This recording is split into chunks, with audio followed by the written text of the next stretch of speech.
Welcome to the Undisputed podcast. I'm your host, Jenny Taft. This podcast is the full show from today's episode of Undisputed from start to finish. We've got a busy slate, so skip Shannon. Let's get to it. Happy Labor Day. Welcome to Undisputed, live from Los Angeles. I'm Jenny Taft here with Skip Bayless and Shannon Sharpe. Wow. Hey, guys. Reunited, and it feels so good. I'd sing it, but we'd have to pay for it, right? I mean, Jenny, yes, he was you can like sing a it. sad puppy dog for the last 3 days. Thank you. There we I've go. missed that. I've missed some more than others. I can All imagine. the way. Way to Yeah. go. Aren't you happy? hating. You're having a happy Labor Day. Where's your girl, Alex? Huh? What girl? I heard what Alex. you were doing. I got Oh, yeah, one girl. Alex. I I only heard. got Alex. Ernestine. Oh, yeah. I Oh, only Alex. got Yeah, me and you, Ernestine. Alex. Yeah, he gonna be lost just today. me and Ernestine. Alex who? Oh, Yeah. okay. Yeah, Well, okay, do that, Alex. I like Alex, but social media, they're not too happy with you. Really? I just want you to know. We got another Twitter victim here. Twitter victim. No, I ain't a here. victim. 2 people are not happy with me. Either way. So Jenny's unhappy with me. I'm so glad I'm here because I did miss you guys, and we have a lot to get to. And coming up on today's show, we'll discuss the Eagles quarterbacks, the Cowboys kicker, and Nick Saban's temper. But let's start with a huge trade in the NFL. Khalil Mack is no longer a Raider after being traded to the Bears this weekend in a massive deal for 2 first-round picks. Mack was holding out for a new deal in Oakland, but the Bears gave him a 6-year, $141 million extension with $90 million guaranteed, according to Adam Schefter. That makes him the highest-paid defensive player in the league. John Gruden talked to the media yesterday and said the deal was just too much for Oakland. Let's take a listen. We made an offer. I don't believe we were anywhere close to where the Bears were.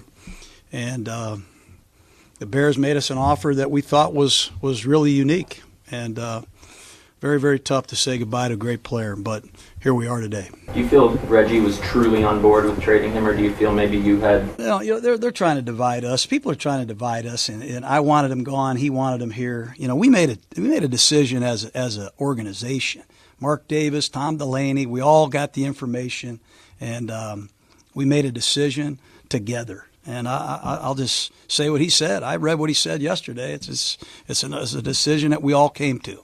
Maybe some feeling that I was involved on a day-to-day negotiation. I had nothing to do with it. So we were at a standoff, and something had to happen, and here we are.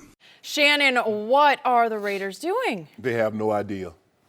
Skip Bayless, when you draft a player, regardless of position, you hope that player turns out to do what Khalil Mack did. Regardless of his position, all you can do is hope. Man, I hope the guy that we scouted on tape, that we saw at the combine, that we have in our building now, I really hope we hit this out of the park. Skip, they got a great player. The guy had 15 and a half sacks his second year. He's Defensive Player of the Year his third year, and he has 10 and a half sacks his fourth year. What kind of price did you think it was going to take to sign him? And this is what I get. John Gruden says the price for Khalil Mack, it got too expensive, said, the price was just too high. Where's the awareness, John Gruden? You got more guaranteed money than Khalil Mack did. Your contract is $100 million, fully guaranteed. Khalil Mack got $90 million. Was that too? So let me tell you why you can't sign Khalil Mack. When you pay a coach that's been away from the game, Jenny, for 10 years and you give him $100 million, Skip, I say you're worth what someone's willing to pay. But John Gruden doesn't fit under the cap. No. But here's the thing, what you do have to do. When you guarantee a contract, you immediately must put that money in escrow. So if you guarantee somebody like the Los Angeles Rams, they guaranteed Aaron Donald, $80 million, that goes in escrow. So are you saying the Raiders just couldn't afford Khalil They're Mack? cash strapped. They're not like the Rams. I don't see that. Skip. I don't see it. Stan Kroenke's worth $8 billion. How much you think Mark Davis is worth? Well, he's moving to Las Vegas. He's going to be worth a lot more. He's not there yet. And see, the difference is, Skip, when you relocate. Well, then this isn't Gruden's fault, right? Of course it is. He has final say. Yeah. So, but you're saying they don't have enough, the owner just simply doesn't have enough money to pay him? No, Skip. I'm saying is that this is what normally what people do. Yeah. If something's coming down the line and you know, okay, I want a house in 3 years. You don't wait till the 3 years up and like, okay, I want that house. You start making modifications. You start doing things that structure you to put you along that path where you can get that house in 3 to 4 years. Khalil Mack in his second year has 15.5 sacks. The third year he's Defensive Player of the Year. How much do you think it's going to sign? How much is it going to cost you? So basically you're saying the only people we're going to play Derek Carr and we're going to play Amari Cooper. Defense, the hell with you. Yeah. Because that seems to be the way they're going. Skip, you and I both know John Gruden had everything. Skip, you don't get $10 million a year without having final say. Who is John Gruden kidding? No, I agree with that. But listen, Mark Davis has got endless money. However, any NFL owner does. You got collateral. Your team's worth $1 billion, so you can go get a loan if you have to. Yeah. And by the way, his signing bonus, Khalil Mack's, but it was less than Aaron Donald's. So it wasn't, No, it was more. No, the signing bonus was a little less, but the guaranteed was more. I thought the 90. I thought Khalil got $60 million. He had a little less, but he had more overall guaranteed. But But- whatever, it doesn't matter. It's like 6 of one, half dozen of the other. It just sends a terrible message, Skip, because you're punishing Khalil Mack for outperforming, for being better than what you originally thought he was going to be. The guy outperformed the contract. You have to pay. You have to compensate for it. He's 35% of, and it didn't equate, Skip. If you look at Khalil Mack numbers, they still was a team that didn't generate a whole lot of pass rush. But he's 35% responsible for the sacks that they did create. Yep. And he's gone now. So this is what we know. Those 2 first-round picks you got, one of them better turn out to be Khalil Mack. He will not. Well, He just will not. Well, The odds are stacked way against stacked way that. against you. Yeah. Well, if that's the case, Skip, they made a huge mistake because, like I said, they have trouble getting to the quarterback as it is with Khalil Mack. Yeah. Now that he's been removed from the equation, how vaunted will their pass rush be? How good will their defense be without Khalil? I agree. So, as you know, I love me some John Gruden, but I hated me some Khalil Mack trade because I've never seen anything this dumb before. It's incomprehensibly stupid and foolish and short-sighted to let go of a very popular locker room leader, because that's what Khalil Mack was to this team, in return for draft picks that will never stack up to what he is. It's just the odds. Again, could you hit the lottery with one? I guess you could, but I'm willing to bet against this right here, right now. So I loved it that Mark Davis went out and brought back John Gruden, but that move just got undercut and maybe even completely disqualified by making this trade that will wreck John Gruden's first season. It is now definitely disqualified because that locker room is going to be in psychological shambles over this. You saw the early tweets from the quarterback and the other pass rusher. They were not happy, and they shouldn't. And Derek Carr, bleeping way. Yeah, no bleeping way. And I think Derek Carr was just no way. It was his first tweet. And then both of them reverse field and said, yeah, but we got to get ready. We got to go onward and upward, which is what you would say at that point, too, because you have to. But the first 2 tweets are the gold tweets. They're the ones that came straight from the heart and the gut and the soul, because they said exactly what the rest of the world is saying. No way. No way. You did that? And I hate to say this about my guy, John Gruden, and I know him well, but this smacked of what I call Baker Mayfield syndrome, because you cannot convince me that you, Jackson, and John Dorsey are not trying to just keep Baker Mayfield on ice for a year to buy a year of fan patience more before the clock starts on them next year when Baker Mayfield actually gets to see the football field. This is the same thing. I think John Gruden is making so much money that he started getting cold feet about having to make miracles in year number 1 with the Oakland Raiders, because a lot of people are saying, we're back, here we come.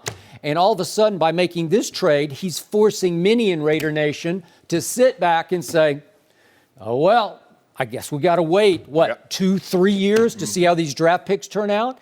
Maybe John thinks it's taking a little heat off, giving him, buying him a little more time to rebuild. Turn the heat up, Skip. Yeah, but hey, rebuild. They went out and made a bunch of little veteran moves to win now. Remember, we had Rob Ryan, our coach, on, and he just raved. He says people are underestimating how many nice little moves and bringing in veterans that John Gruden has pulled off. Right. Well, that just got disqualified, didn't it? You just lost your, talking about veteran pass rusher. It seems like the moves they made, Skip, was all offensively generated. You get Jordy Nelson, you pair him with Amari Cooper. They bring beast mode back. They get a left tackle. They put Penn to right tackle. They did. It seems like everything is catered to John Gruden because remember, Skip, when he was in Tampa, that defense really, Monty Kiffin took care of itself. Yep. You got Hall of Famer Warren Sapp. You got Hall of Famer Derek Brooks. You got Hall of Fame on the ballot John Lynch, Simeon Rice. So I don't know. That's not what you have in Oakland. You have none of that. You had a little of that in this guy because he's a lot. Skip, this dude is for real. By the way, Pro Football Focus, I saw the stat last night. Over the last 2 years, Khalil Mack has 175 sacks, quarterback hits, and quarterback hurries. That's 13 more than the second best over the last 2 years, your guy Von Miller. Okay, so that just shows you. That's why I made the case. I don't think you were here, Jenny, but it was one of the days you were gone, that I made the case. I make Khalil Mack, remember when I told you and Rob, a little more valuable than Aaron Donald just because he's an edge rusher. Right. And off the edge, you can wreak a little more havoc than you can wreak from inside. Not that he's not a valuable anchor, and sometimes he can blow up the middle of the pocket and push it back into the quarterback. But this guy, in the fourth quarter of games, he can just take the whole game over because all of a sudden you can try to chip block him or do whatever you want to do, and he's still going to beat the double team and get to the quarterback. Skip, you remember what was it, about 3 years ago he had his coming out party? Yep. They needed this game, and they went to Denver, and he put up that 5-sack performance against the Broncos, and that's like, okay, Khalil Mack has arrived. Skip, it just, for me, and when you look at this, if someone wants to say, well, why would they give, and I can agree, Skip, if they say, well, man, why would you give Odell? You see he have immaturity issues on the field. You see some of the things he's done off the field. Okay, Khalil Mack has been great on the field. This is a wiser move because he's a leader. He's been exemplary off the field. No red flags, no anything. Nope. And you do this? Yeah. Skip, this makes no sense to me. Now, John Gruden basically say, hey, look here, they're my team. I'm in charge here. Right. I got the big office. I'm the big guy, so this is where I'm going to say, because it's been reported that Reggie McKenzie was not on board with it. Skip, I'd be shocked if Reggie stayed John here. said in his thing that they were all on board, but whatever. But I agree. It was reported. By the way, I can't defend Reggie McKenzie because of his last 50 draft picks, only 11 are left on the roster, so he hasn't done a great job of doing that. But he hit it out the park with this one. Okay, with this one, he hit it out of the park. And so what gets me about this one is how they played it or didn't play it, because, again, if you knew for sure you couldn't pay this guy, like he's just in another world, and you just think, or maybe you decide because there are games when his motor doesn't run as hot as I would like to see it. If old school John Gruden walked in the door and looked at the tape and said, you know what, he's not worth that much money, well then do it before do it at the draft. April's draft. You know, make it, because you could auction him off and probably get this much, and then you'd have those 2 picks or 3 or 4 picks, and you could use them boom, boom, boom that night, and they'd all be rookies, and you could be saying, well, at least you got so-and-so and so-and-so, right? Correct. Okay, so if you wait until September 1st, why wouldn't you wait until September 6th? Why wouldn't you just wait a few more days? Because he tweeted last Thursday, Khalil Mack did, I miss it. Well, you know how the football player's mentality this time of year, if you're a holdout, you're right. What starts happening? You start getting the itch, man. You start saying, okay, yeah, I want this money, but I want to play. Why is there a CBA that's in place right now? Because all the players just finally said, we just want to play. Yep. You know, they want their checks, but they just want to play football, and I don't blame them. I love that. That's why I love this game. So Khalil Mack is saying, I miss it. Well, what if you waited until next, I don't know, Thursday or Friday? You think he might report? Well, I think the thing was, Skip, once Aaron Donald got that payday, he wasn't coming. Well, because Aaron Donald's defensive player of the year, he's defensive player of the year before. What if you just stonewall him? What if you play Cold War with him? What if you just say, we have him on his 5th year of his rookie deal, so he's going to make, $13.9 million. And we have the franchise tag in our back pocket for next year, right? Right. So what if we just wait? What if he misses the first 2 games? How long would Khalil Mack just sit? I don't know. What if Khalil Mack finally threw up his hands and said, They got me. I got to come in. He strikes me as a guy that's very thoughtful, and I'm sure his agent prepared him for this day, and this is why he did it the way he did. He says, let's just say for the sake of argument, Skip Bayless, I come in for my 5th year. Yep. Guess what they're going to do in year 6? Franchise me. They Guess would. what they're going to do in year 7? Franchise me. Are you willing to sit that long? I mean, they still have your rights belong to John Gruden, right? And so he played it the best way he knew how. If you are a top player, the only leverage you have is your service. And when you're really good like an Aaron Donald, when you're really good like a Khalil Mack, put that thing on ice. You know early on, Skip, you know what? I'm pretty good. And down the road, this thing, I'm gonna be in line to make some serious money. So you start making plans, because I might have to sit this thing down for 6 months. I might sit out the entire season to prove my point and to get the money that I deserve. It's rare that has happened. It's rare. Yeah, Sean Gilbert did it. But see, Emmitt Smith lasted 2 games, remember? And Jerry Cave when he went 0-2. And by the way, they went on to win the Super Bowl. Exactly. Go ahead. And the thing, but here's the thing. This is what we know, Skip. They're the only position that really never has to haggle or scream and kick about their money is the quarterback. Everybody else, they got to make up a stink. They got to threaten to hold out. Aaron Rodgers says, it's going to get done. You know, there's no timeline, and boom, boom. Kirk Cousins got $84 million. Andrew Luck got $87 million. Matthew Stafford gets his money. Matt Ryan gets his money. The quarterback position is the only one that does not have to haggle about their money. Everybody else has to threaten in order to get their money. But, Skip, this deal makes no sense to me. Because if you watch Khalil Mack, Skip, he really has no weakness. He plays the run exceptionally well. Can set the edge, can take on tackles. He can pass rush. Now, he's more of a buller than, say, Vaughn. He's not as nimble, as Gumby-like, bendy, like a Von Miller. But, boy, he's equally disruptive. He is. He can flat out play. So, allow me to say bully for the Bears, because they just pulled off a stunner and all-timer. You just like it because it's in Aaron Rodgers' division. I agree, and I've been thinking about that. That Aaron's Tony Romo collarbone that he's Skip, developed. what is wrong with you? It's made of cauliflower now. Or is it paper mache or glass? Is it just a glass collarbone? And all of a sudden, I'm looking at this Bears rush. Khalil Mack and Akeem Hicks and Leonard Floyd, they're going to be coming from everywhere after poor Aaron. Got Roquan in the middle. Yeah. They got a nice defense. Now, they were pretty good on D last year. Yeah. And I want to say one thing in favor of the Bears, because the great Peter King pointed out in his piece this morning that if you extend this Khalil deal out over its lifespan, that the cap just keeps going up 10 million, whatever, each year. It's going to be nothing. It's nothing compared to what he's worth, because it will continue to be about 10% of the Bears' cap. Right. Well, that's not an outrageous percentage of the cap to pay for that guy. You know why the Bears can do it, Skip?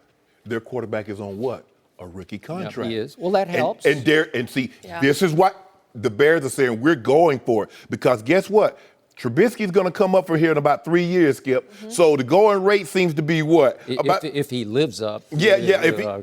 Even if he's because what we see is even marginal quarterbacks now is $20 million. So if he's good, or if he's what they think he is, you're going to talk about 30, 35 million. It might even be 37 million. But what we see, Skip, is that teams that have these rookie contracts, they're willing to go for it, a la St. Louis Rams. Now, this St. Louis Rams, they got 2 years before they have to blow this thing up, because then Jared Goff is going to be up. Then he's going to want big payday. I think the Rams don't have a cap. They're the only uncapped team. No, seriously, I don't know how they do it. They're playing with monopoly money. Well, when your owner's worth about $8 billion, there's a few teams, Skip. You look at Seattle. Paul Allen's worth $14 billion. But they got a cap. But here's the thing, Skip. It's still I don't understand that the rate is a cash strap, but they have something different than what baseball. They have revenue share. So when you revenue share, Skip, it doesn't matter if you win 10 games, 1 game, or you win the Super Bowl. You guys share the same amount. Now, what you can generate locally, that's totally on you. But everybody got a check cut for $255. How bad do you want to win, Skip? Skip, there's no way I'm giving up this young man at 27. I can see if he's maybe if he's 30, Skip. But he's 27 in the prime with no problems, no red flags on or off the field. This makes absolutely no sense. So your man Aaron Rodgers got a small break here because they get to play the Bears in game number 1, which is next Sunday night. So the Bears have almost 7 days to get Khalil Mack ready. I don't know how much he'll play, maybe half the snaps, maybe he won't be quite in sync yet. Well, he won't be in football shape. We know that for certain. I don't know. So maybe Aaron gets a small break there, but then December 16th, it's in Chicago. It's cold. Collarbone gets brittle. I don't know. I don't wish it on anybody. I got to knock on wood for that. Hold on, talk about it gets cold in Green Bay too, Skip. It does. Aaron Rodgers has been playing. He didn't have to play Khalil Mack every week, right? Now he gets him twice a year. I mean, you seem happy that Khalil Mack is in the North. I'm very happy with that. Why would you be happy? I wish he had gone to interesting. I wish somebody could have liked him. Who could have made a deal? Maybe Washington could have made a deal for old Khalil. Yeah. Well, that Viking defense is nothing to sneeze at, right? They got him last year. They got poor little Aaron. Well, it was reported that the Rams were kicking the tires on Khalil Mack. How fair would that have been, Skip? Really? Wow. Khalil Mack and Dominican Aaron Donald. Okay, explain that salary cap. That doesn't make sense. Okay. I mean, somebody just going to have to say, look here, I'm going to have to pay a large fine. I'm just going to have to pay a large fine. I'm just going to suck it up because you got Talib making over $10 million a year. You got Peters. Man, that defense, Skip. I don't know how you throw the ball. I really don't. Sue's still making a pretty penny. $14 million. Yeah. Okay. I don't know. They going for it. They got they basically said for 2 years, Skip, we throwing all our eggs in the basket. We just hope we don't trip on the way to the market because that's what they've done. That's what the Rams have done. But Skip, I'm not trading Khalil Mack. I mean, you see the Broncos, they thought like, okay, where else are we going? Skip, you just hope. Do you know how, like you said. We got it. Do you know how many times people fail in the draft? Yep. I mean, look at your team, the Cowboys. I don't know. They're loaded at defensive end. Oh, now they loaded. They might have the best pass rush in football. Well, we're going to find out. Guess what? We'll find out Sunday, Carolina. They're so loaded. They were cutting Coney Ely and Jihad Ward and Tapper. They had to cut them all. Guess what? Yeah. Carolina traded him. The Patriots cut Coney Ely. The Jets cut Coney You Ely. ask, I answered. You talk about Coney Ely. Yeah. We're loaded. We're loaded. We're going to talk about that. We'll see. Are the Eagles going into the season with a major quarterback controversy? No mercy. The Eagles start defending their Super Bowl title in 3 days at home against the Falcons, but we still don't know who will start at quarterback. On Saturday, it was reported that Nick Foles would get the start, which doesn't seem surprising since Carson Wentz still has not been cleared for contact, but the report was not confirmed by Doug Peterson, and he got testy with the media yesterday when his QB situation was brought up again. Take a listen. Hey, Doug, have you made a decision on who will be starting quarterback, and if so, who is it? First of all, I appreciate y'all putting words in my mouth this week, and therefore, I'm not going to discuss it. How were words put in your mouth? You saw the reports. Who? Well, Next question. hey, but who here? Next question. Who here put the words in? Next question. I know, but what reporter here put the words in your mouth? I'm not answering the question. I know you said. As a group. Oh, that makes no sense. Appreciate it. Yeah, thanks a lot. I'm going to lump y'all together. Okay, well, that's good. We're asking a fair question. What's the point of this? I mean, Exactly. What is the point of this? It's my decision. And you're not going to discuss your decision? No. So Not are you public. guys- Not publicly. Not publicly. I don't do that. I don't do it with any position on this team. I will not do it. Okay, he will not do it. Shannon, what does this tell you? It tells me that Dougie got a little extra, motivation, Skip. You know that Lombardi gives you some courage, Skip. What we've seen, Doug Peterson is one of 8 active coaches that has a Super Bowl title on his resume. And what we've seen, Skip, that bother you, doesn't it? Why you roll your eyes, Skip? Yeah, as if he did it. Whoa, Skip. He was the main reason. Joe. Whoops. Uh-oh, we got I've gone problems. for 3 days. Yeah, I missed you so much, Jenny. In the words of my good friend, Now Ha am I Ha rolling? Davis, this is beyond me, Skip, that you get so upset when I tell you the man has a Lombardi on his resume. I'm sorry, Mr. Clapper doesn't have one on his resume yet. You all upset about this. But, Skip, this is what happens. He should be upset at the person that leaked this information within his organization. Yep. And plus the fact that last Thursday, he said that Carson Wentz has not been cleared from contact. Okay, someone within your organization leaked that Nick Foles is going to start. You tell the media out of your own mouth that Carson Wentz has not been cleared for contact. What the hell are they supposed to deduce from that? Now you mad at them. You mad at the media for reporting what someone in your organization, because Skip, we know how this thing works, these insiders. My sources close to the team. My sources in the NFL. Skip, where do you think these sources come from?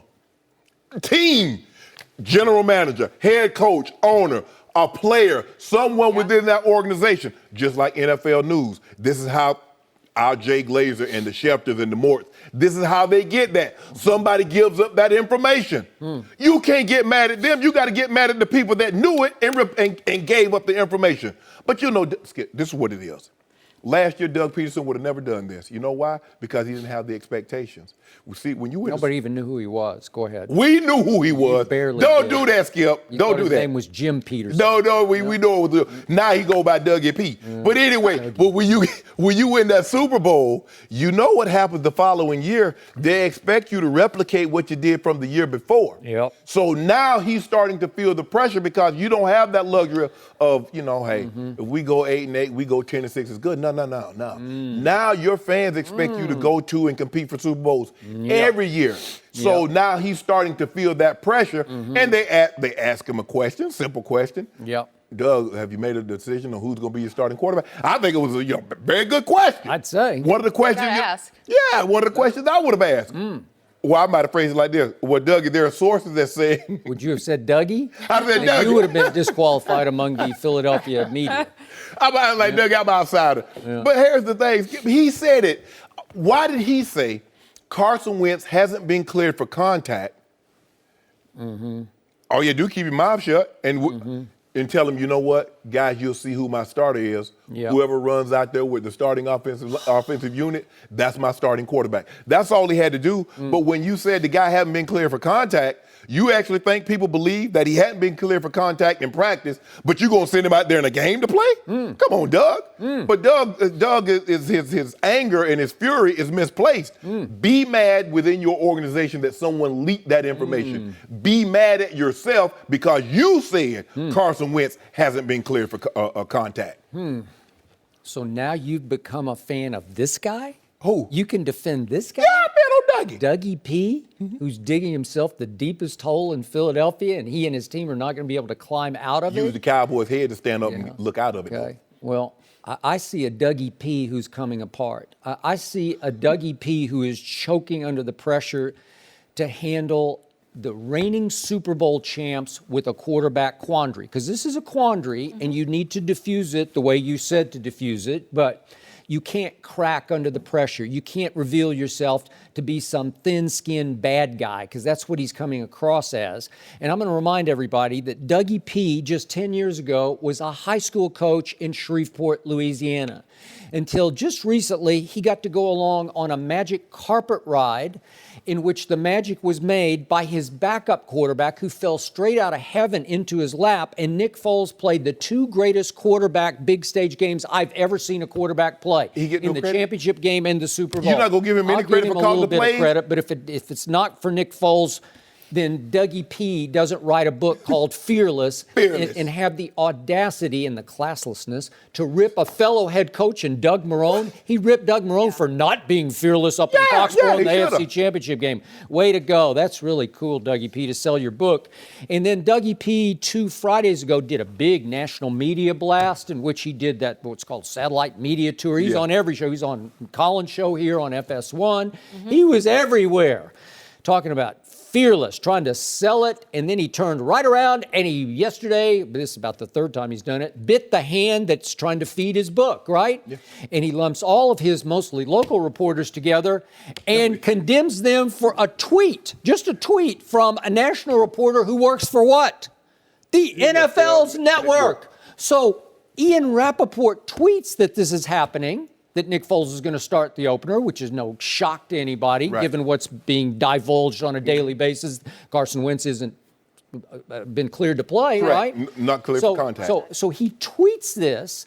He works for the NFL's network, right? Yes. And then Doug Peterson so wrong-headedly comes out and starts blasting the Philadelphia media, and to their credit, they're all saying, what is this about? Yeah, all y'all look alike. Yeah, well, oh, yeah. Okay, all right. That's what Dougie said. Yeah, that's He say he's lumping all you guys together. Yeah. So this is so like Belichick never takes personal shots at the media. He never tries to dismiss it like I'm going to lump you all together. He doesn't do it that way. He just stonewalls. He gives one-word answers. He gives non-answers. Let me ask you a question. Had Coach Belichick not had those 5, that's not what he did in Cleveland. He answered everybody's question. He didn't do that. With Greg You know what? That's wrong. Bill Belichick was out of control in Cleveland. He was at war with the Cleveland media. Yeah, because he wasn't winning. Well, I'm just saying. I talked about it on ESPN. He was at war. He just about got run out of Cleveland. Let me ask you a question. Would Greg Popovich be so condescending? You know what I say? No, I despise Greg Popovich. I think the problem the with way he treats the media. It's so condescending. I think what's upsetting you, Skip, is that your guy, the guy that's about to write a book, The 10 Different Ways to Clap, Jason Garrett, because he has that's your guy. Don't try to change the subject. No. This is your guy. My guy. This is your guy. How can you defend this? Skip, I'm not defending. I didn't defend him. Well, you're trying between How? the lines. No, I said he should be. I said his anger and his fury is misplaced. Be mad at the person that was in the organization that had knowledge of this decision, that gave this information to Ian Rappaport. Be mad at yourself because last week you said your starting quarterback had not been cleared for contact. In this same interview that we saw the first of, he did it again. He inadvertently blurted out, no, he hasn't been cleared for contact yet. And Sal Palantonio reported on ESPN that this was breaking news. This was all just yesterday. That once again he said he has not been cleared. So now we have to leap to the conclusion that if he hasn't been cleared all the way up to Sunday, I think Thursday night, I think it's going to be Nick Foles. So then he went into, well, you know, this is, somebody asked him a question about, is this about competitive advantage or disadvantage? He said, yeah, I don't want to give somebody the game plan to get ready for, between the lines. No, I'm not defending. I'm just telling you what has transpired, Skip, is that the expectation that he has now. He's feeling that pressure. There's pressure that comes along with winning a Super Bowl because the expectation is that you had a magic ride last year. Everything went according to plan. Even though you lost your starting left tackle, even though you lost your starting quarterback, you were still able to have replacement step in and fulfill the job. But now, okay, what do you do for the encore? I don't know. To me, he's being exposed as a little man with huge new responsibility. That's what this is. No, big man. Crumbling. No, when you stand on that Lombardi, it makes you taller than what you actually are. Yeah. I mean, Coach. He even tried to go Drew Rosenhaus, remember, on TO. Next question. Next question. Yeah. Next question. What do you want? Impressive. What do you want him to say, Skip? He's already exactly what you said. You can duck and dodge and dance, and you can say all kinds of things. We don't know yet. We're not sure yet. Well, maybe the doctors will clear him by Wednesday. Well, he was already upset because I'm sure before he went to that podium, he had already known that somebody had said that Nick Foles was going to start. So he's already upset that someone that was just one tweet from Ian Rappaport. He said, you saw the reports, plural. It was just, I don't know another one. I think it was just that one. He's upset because someone with direct knowledge, someone very close to him or in that coaching circle, gave Ian Rappaport that info. Have reports ever been wrong? You could just say that hasn't been decided yet. Yeah. Okay. Pretty easy. Okay, let's just say that's for the sake of argument, that's wrong. My starting quarterback, our franchise quarterback, hasn't been cleared for contact. There will be no contact this week. It's a short week, Skip. So there won't be any contact. So the likelihood there's a 0% chance that Carson Wentz plays if he hasn't been cleared for contact. Okay. 0. Well, I'd say. But you're going to have to leap to that conclusion unless he blurts out. He was the one who divulged he hasn't been cleared for contact. Yeah, well, that's the second time in like 3 days because he did it on Thursday. Okay. And he did it again yesterday. So should he rip himself? Yeah, that's what he should. I screwed up. I shouldn't have said that. That's where his anger should be pointed at. All right. Good. We concluded then. All right. You thought I was defending him. A little bit. Could this just be a sign how worried he is about Foles? Yeah. I mean, he had an awful preseason. And at some point, when you're talking about it every single day. He also played the 2 greatest quarterback games on the biggest stages you will ever see. And I will bet you on Thursday night stage, Nick Foles will play very well. You think so? Yeah. And then he's got a quandary. Then it's a problem. The problem is his starting franchise quarterback still hasn't been cleared to play. That's the problem, Skip. The bigger problem is the starting franchise quarterback hasn't played a single snap in a playoff game in his life. Don't worry about that. That's the problem. Unfortunately, the Cowboys. I'm not worried about it. I like it. The Cowboys in the regular season, he'll be fully healthy playing against them. Good. And you know the outcome of what that will be. Yep. Because if it's at Philadelphia and he throws an early pick to my Cowboys, the boo birds are going to come out. They booed Santa Claus, and they'll boo Carson Wentz. Trust me. Well, we know y'all Santa Claus because y'all give up games like it's nothing. This is a new day. No, it's not. It's the Cowboys. New D and a new day. Cowboys. Yep. New D and new day. I Yep. like that one. Okay. You like that? That should be a slogan. No, it should not. Yeah. We are going to talk about the Cowboys because they have made and possibly some big mistakes with their roster this weekend. And how you're going to defend this one, Skip, I just can't wait. He'll try. Next. He'll try. No mercy. Well, the Cowboys made some surprising moves on Saturday. They cut former Pro Bowl kicker Dan Bailey. He was with Dallas for 7 seasons and is the second most accurate kicker in NFL history. He'll be replaced by Brett Maher, who was never made a regular season kick in the NFL. The Cowboys also held on to tight end Rico Gathers, even though he was arrested on Friday and charged with marijuana possession. Gathers posted bond on Saturday. Shannon, what do you make of these roster moves? Skip, I'm shocked by the Dan Bailey cut. As Jenny mentioned in the read, he's the second most accurate kicker of all time. And what we know about NFL games, Skip, for the majority, they come down to a kick. Either to win the game or to tie the game. These games are very, very close. Now, we saw last year the San Diego Chargers go with a rookie in Koo, who missed 2 kicks. One was blocked in Denver, then he missed one that would have won the game. They start 0-4. Who was my dark horse pick last year? The Chargers. Thank you. And guess what? Skip, I'm shocked by this move because it's not like he's You okay? Mm-hmm. Go ahead. It's not like he's costing $5 million. He's 30 years of age. Second most accurate kicker of all time. And you make this move to do what? Now, unless you're gearing up to clear that roster space to go get you-know-who up in Seattle, Skip, now then I was like, okay, but still, I'm like, I still believe you can gear up and go get Earl Thomas without cutting a proven kicker because let's take the New England Patriots, Skip. Since 1996 to here we are right now, they've had 2 kickers. And for the most part, their kickers come through and win the clutch. Now, we did see Gostkowski missed that PAT in Denver a couple of years back. That ended up costing them. It didn't cost them, but it made them had to go for 2 at the end as opposed to kicking the PAT and tying the game. But when you have those guys that are reliable, that you need a 40-yard kick or a 45-yard kick to win the game or to tie the game, you want somebody that's been in that moment before. I understand the guy, he was on the Cowboys roster 4 or 5 years ago, didn't make it, kicked up in Canada.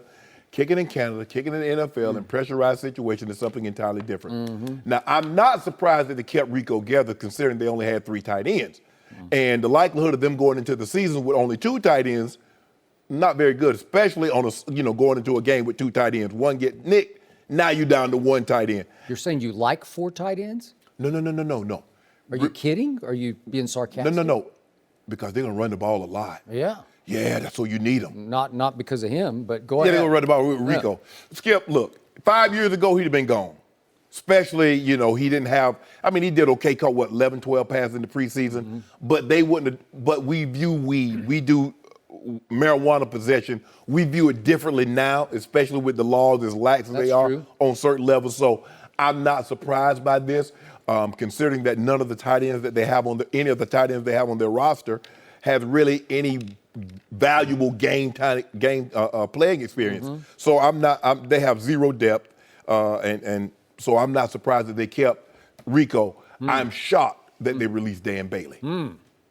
Okay, I'm going to start with the good news, and that starts with my guy, Rico Gathers. And I'm assuming Jerry Jones thinks he will not be suspended. Maybe he'll use it was my friend's excuse, or I don't know, one of those kind to get out of it. Yeah. But he was driving alone. Right? I don't know. But he could have said he was there before. There's somebody There's had always the car. somebody. Yeah, it was my brother. I just made that up, Skip. I don't know. I don't know if he was driving either. alone. They also kept on the 53-1 Randy Gregory, who last week had to go up to Chicago to meet with the NFL's medical director, and it sounded like bad things were about to happen, but I assume Jerry thinks he is not going to be suspended again and will be eligible for Game 1. He's on the 53. Travis Frederick kept on the 53, even with his new autoimmune deficiency syndrome that he's suffering from, but they kept him so they think he's going to be back sooner than later, not on IR where he would have to miss 8 games, right? Correct. So that's good news, good news, good news. And then they cut Deontay Thompson. I thought they loved him because he's the only receiver who can actually run, had an Achilles problem, but he fell all the way through waivers, all 32 teams, and they re-signed him for less money last night. So he's back on the roster, and New England picked up 2 different new receivers. So I guess Bill Belichick looked at this and said, Deontay Thompson. So that's what we're down to at the receiver core. But again, good news. I just told you in the previous topic that they cut Jihad Ward. Remember, they gave up Ryan Switzer for Jihad Ward. He was a second-round pick 2 years ago by the Oakland Raiders, so they cut him. That shows you how deep the defensive line is. And Coney Ely, you say, has bounced around, but I thought he was going to be a factor. Out. Charles Tapper, out. All these guys have some ability, and I think will wind up on other teams, which brings me back to kicker. You know how I feel about place kickers. I despise field goal kicking because it has way too much impact on scoreboard during games. I wish they would abolish it and completely eliminate it, but they're not going to. Right. So if I were an NFL owner, I've said this 1,000 times on national TV, I would overvalue that position. I would go out and overpay for that position because that guy, to your point, is going to win or lose, I don't know, 2 or 3 games a year. That's huge. Yes. It's playoffs or no playoffs. Right. It could come down to this. Right. Dan Bailey had been mostly clutch. Last year, he had another pull. He's always pulling something, so that's a problem. And he went a little south mentally. You were ridiculing me at the end of the year, and you know what happens? Once a kicker starts to lose it, it's hard to get it all the way back, where you don't start seeing the demons in your psyche when you step out there. And so, again, was I shocked? Yeah, I was shocked because Brett Maher has never kicked in a game, in an NFL game. Are you kidding me? So in the last game, quote unquote, which was the game 4 of the preseason at Houston, he made a 57-yard field goal. His leg is bigger than Dan Bailey's leg. Yeah. And just for the record, he's a very good athlete. He set the state record in Nebraska. It's still state record for pole vault. And he was the state champion in the long jump. So he's athletic. He was twice Big Ten Kicker of the Year, and once he was the Big Ten Punter of the Year. So he has ability, and why he's bounced around, I guess he was in the wrong place at the wrong time because he's been Jets. He was Cowboys briefly for 16 days. CFL, Browns cut, CFL, and back to the Cowboys. He's going on 29 years of age. Why isn't he stuck with anybody? Right. I mean, but you make it seem like he's behind Vinatieri or Gostkowski. I don't know. Or Tucker up in Baltimore. I mean, the teams that you named. All those guys, I would go pay top dollar for them. Yes. I always said when Adam Vinatieri sort of broke the salary structure for kickers when he left New England and went to Indy, remember that? Yes. I was like, bully for them because that is smart. Because all he's going to do is win you a bunch of games over a long period of time. And guess what? He's still afloat. Right. He's still 45. a kicker. Yeah.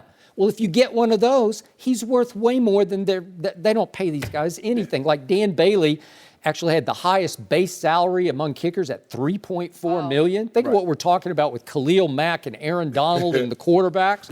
$3.4 million? And the thing is, Skip, when you're dealing in a situation like this, it's not like, I believe a lot of the Cowboys games will come down to a kick here or there. Probably will, especially if you're playing defense and running the ball. It's going to be low scoring. Yes. You're going to try to ball control and just eke it out. Right. You're going to try to win 18-14 or like some low scoring game. Yeah, right?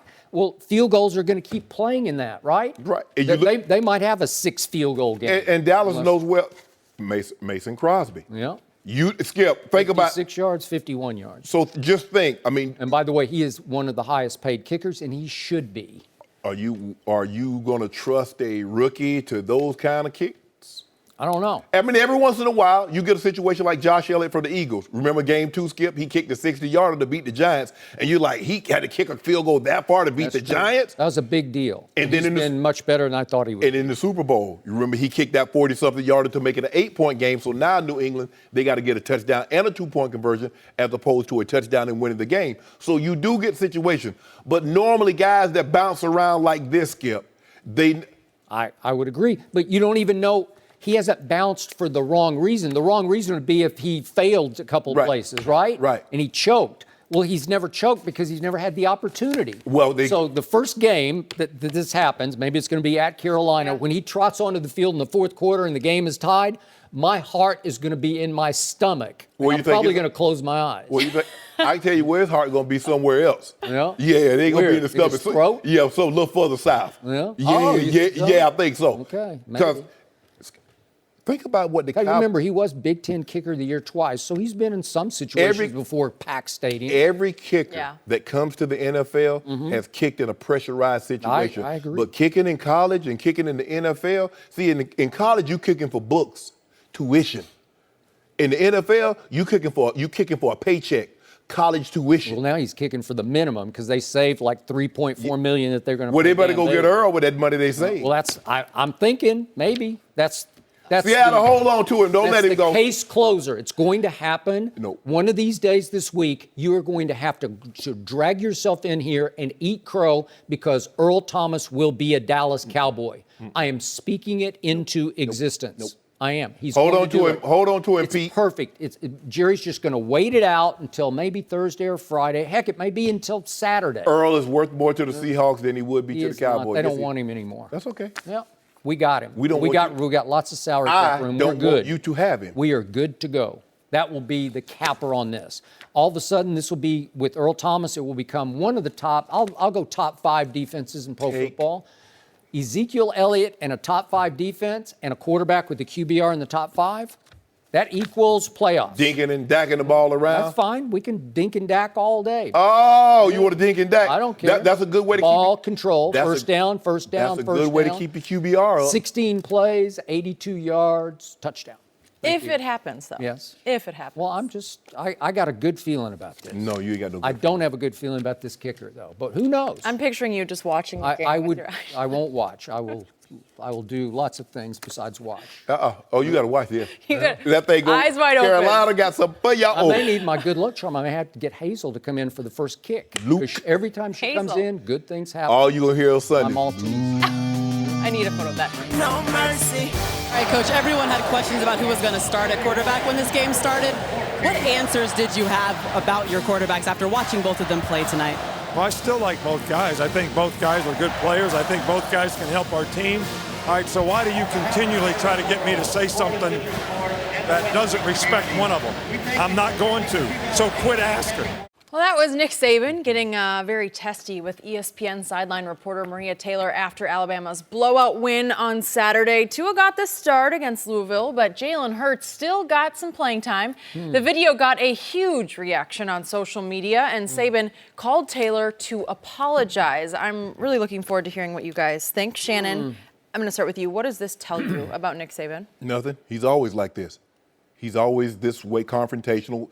Coach Saban feels like I won 5 national championships in a 9-year span. I should be above reproach.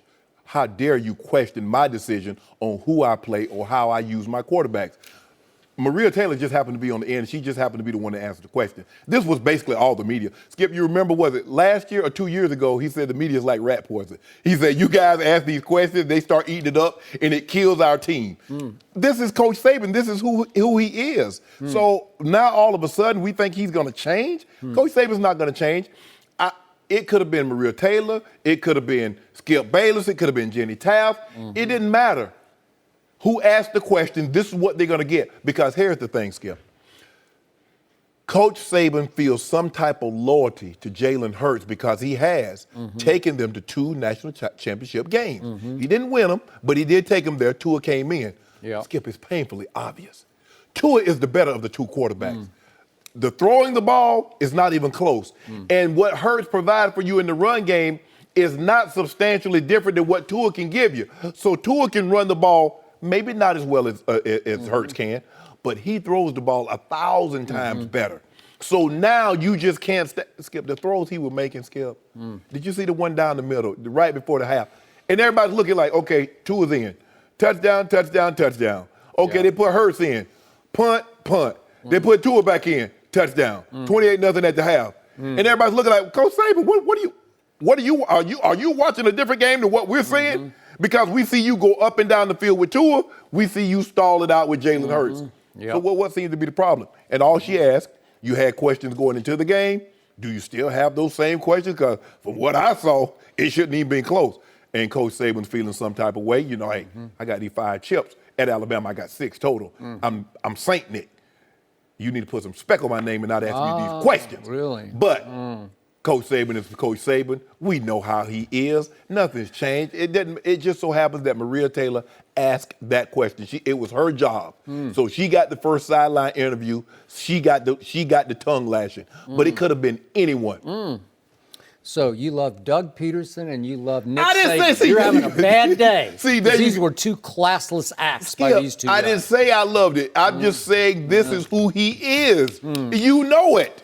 So Maria Taylor asked a perfectly reasonable, easy to answer question, and she did not do so antagonistically or probingly. She just asked a straightforward question about, this was a big question. It's simply the biggest single question in all of college football. Correct. Which quarterback you going with, Coach? Because he won't announce a decision, right? He wouldn't even announce the starter, right? Yeah.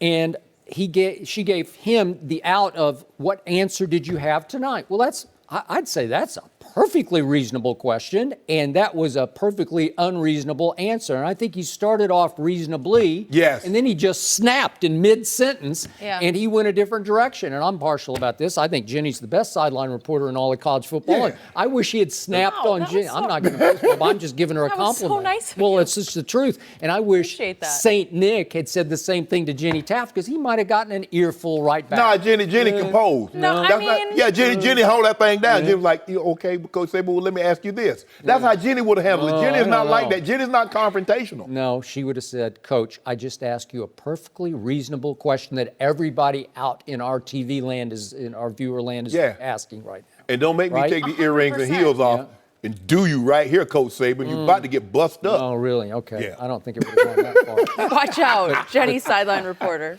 The point is that, once again, Nick Saban, who's always had a problem handling his quarterbacks, it's the one part of the football team he's least comfortable with is the quarterback. It's why he's always wanted just a cog at quarterback, right? Some A.J. McCarron or Jake Coker that he can go win championships with, because he doesn't have to worry about them, because mostly they just hand off Greg and throw McElroy, low risk, and Greg McElroy, You're right. throw low risk passes. And I'll remind you, back in 2015, remember the game against Ole Miss at Tuscaloosa? Right. That they lost to Chad Kelly, who's now your backup quarterback in Denver, and should be, because he's pretty good. Played well. Yeah. Remember that game, Nick Saban started Cooper Bateman over Jake Coker. He thought he had to mix it up, and they lost 43-37 at home. And then he went back, and he had lost his senses. He regained them, and he put Jake Coker back in the lineup. And what happened? Won a national championship.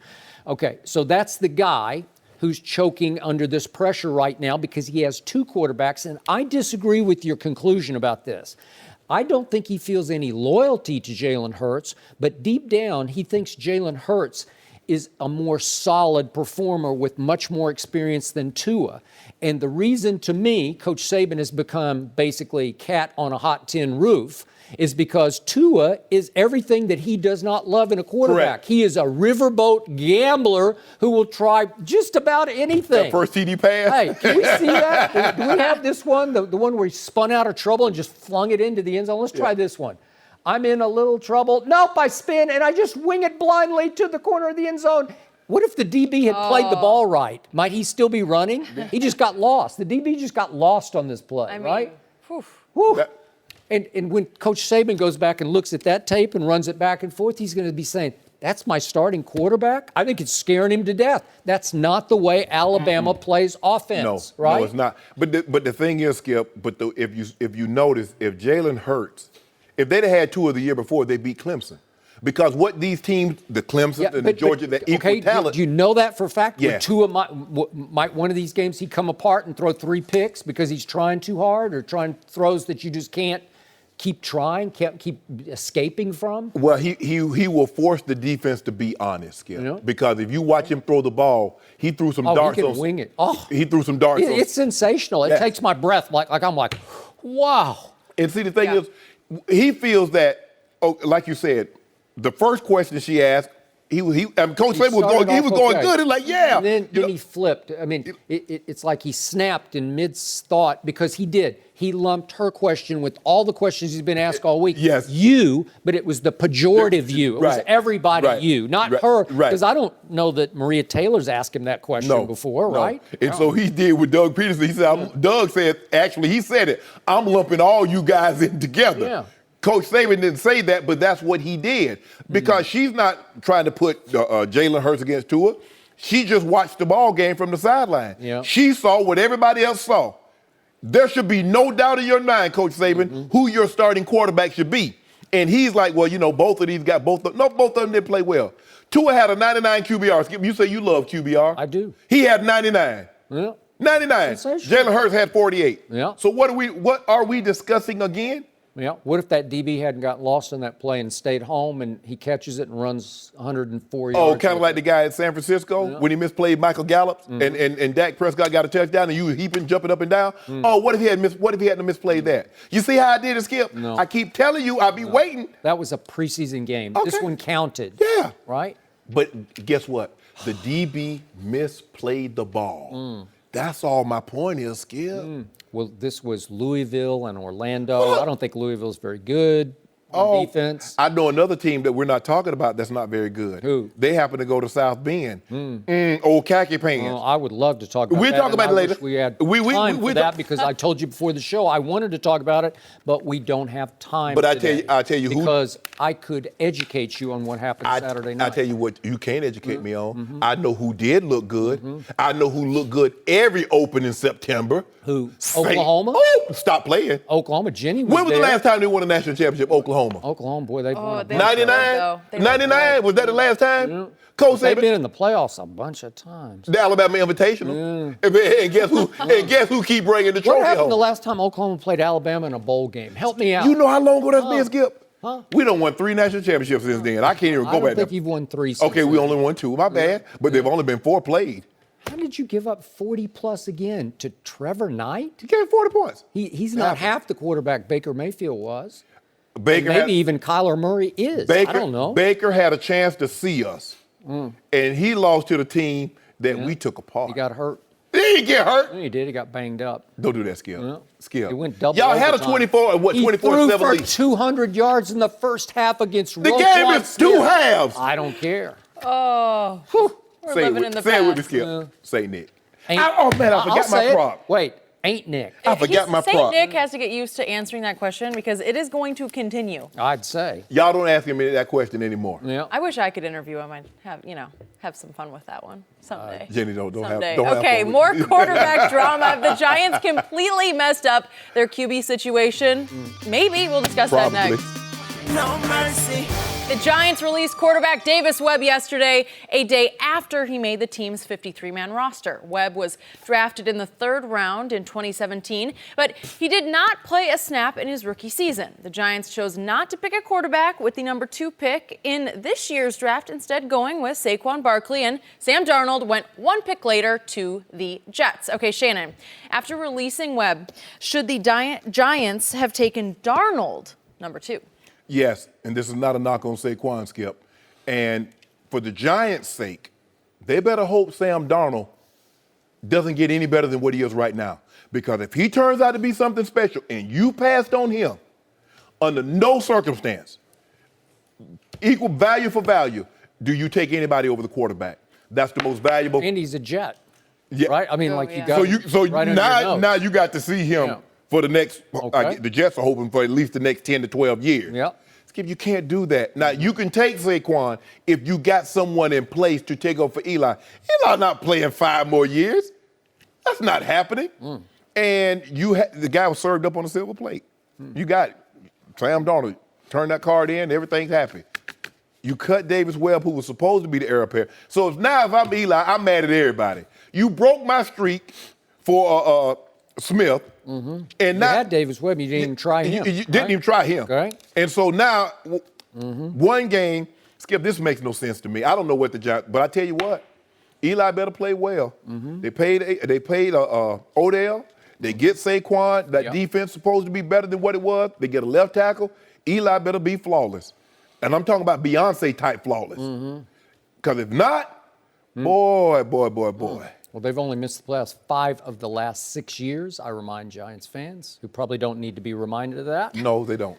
So, I'm not going to be 20/20 hindsight hypocrite here. I said before the draft, I did not love Sam Darnold. I don't blame the Giants for not taking Sam Darnold. I didn't then, I don't now, because I just couldn't love him. I think he's the classic great kid who tries too hard to make the perfect throw. And what was he in college? Turnover machine. Turnover prone like crazy. And now the pressure on him has gone through the stadium roof in New York City because he is a Jet to the Giants.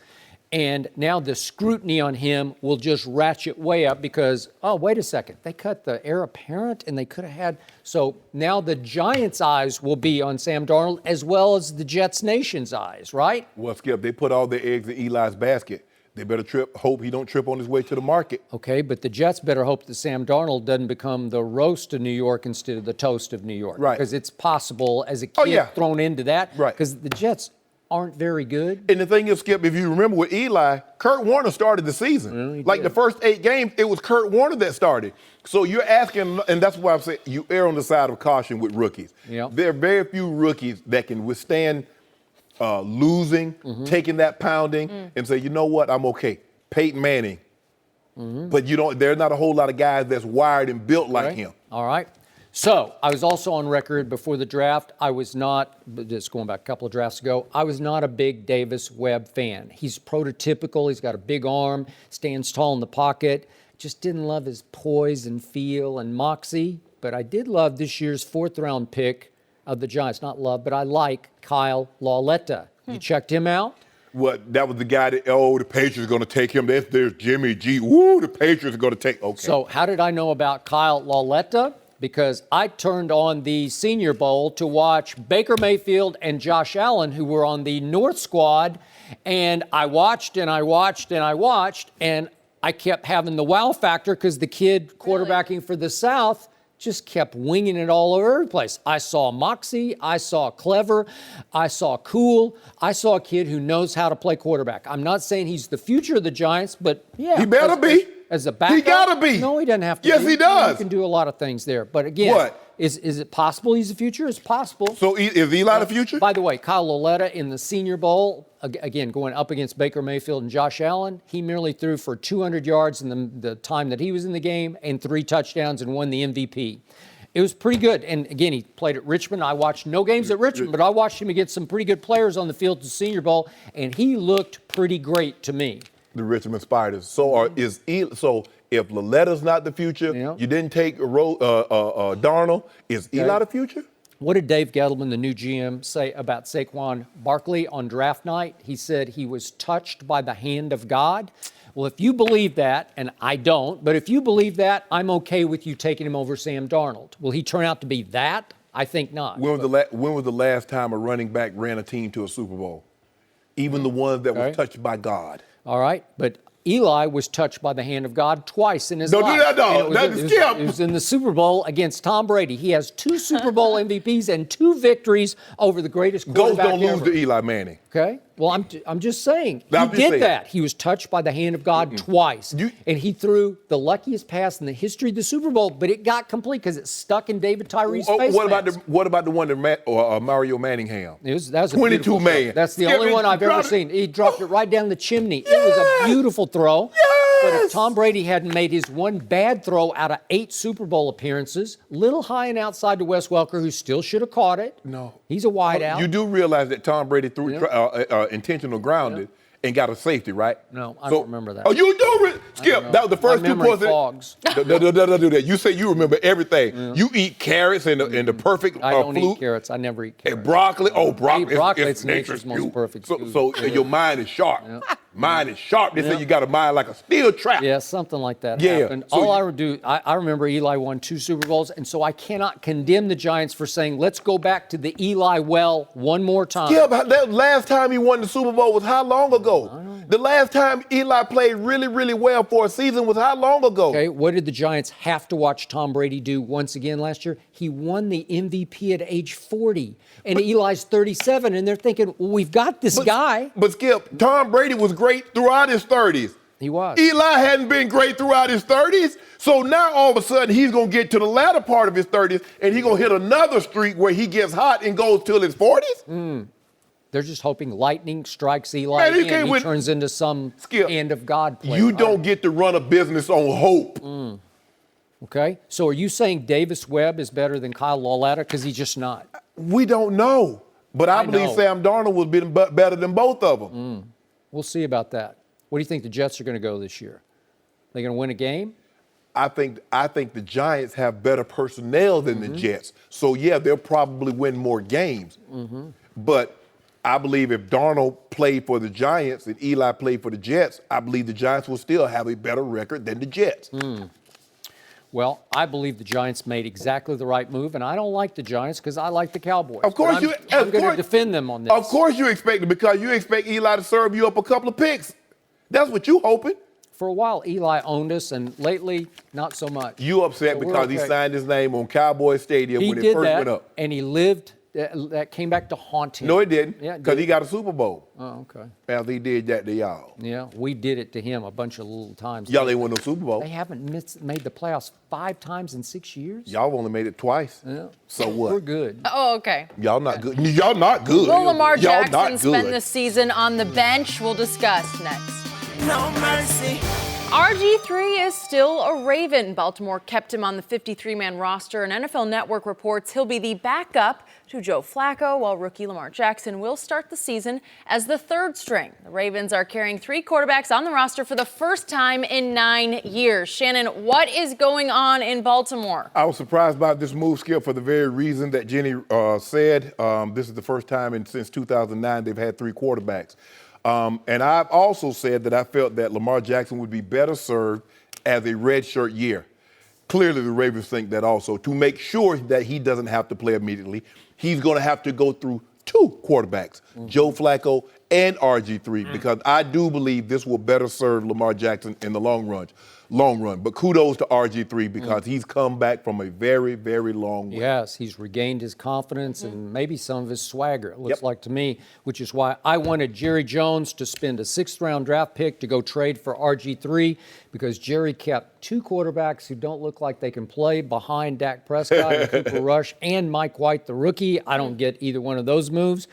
But I also don't want to see Lamar Jackson relegated to a bunch of slash plays, as in gadget plays, as in running back receiver kind of plays in which you throw him onto the field. And I think they're going to do a lot of that this year. And I don't want to see it because he doesn't deserve that. I don't think so, Skip. I think they're going to let him play quarterback. But RG3 is proven.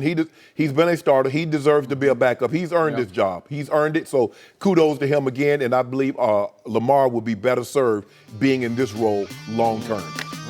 No mercy. Thanks for listening to the Undisputed podcast. I'm Jenny Taft. Join us again at the same time tomorrow morning, 9:30 Eastern. We'll see you then. Fox Sports 1 of 1.